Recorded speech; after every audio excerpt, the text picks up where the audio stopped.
ചെന്താമരയെ ഇപ്പോഴും ഭയമാണെന്ന് നെന്മാറ ഇരട്ടക്കൊലക്കേസിൽ സാക്ഷി പുഷ്പ. ചെന്താമരയെ പേടിച്ചാണ് നാടുവിട്ടത്. നെന്മാറ ഇരട്ടക്കൊലക്കേസിലെ 19ാം സാക്ഷിയാണ് പുഷ്പ. ഇവർ ചെന്താമരയുടെ അയൽവാസി കൂടിയാണ്.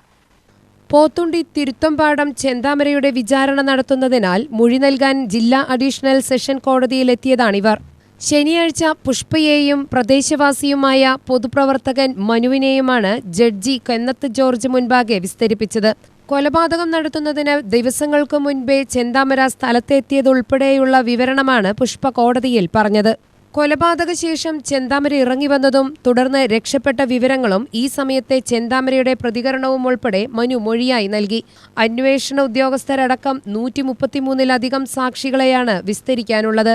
19 വരെയുള്ളവരുടെ വിചാരണ പൂർത്തിയായി. തിങ്കളാഴ്ച 2 പേരെ വിസ്തരിക്കും. MJ വിജയകുമാറാണ് പബ്ലിക് പ്രോസിക്യൂട്ടർ.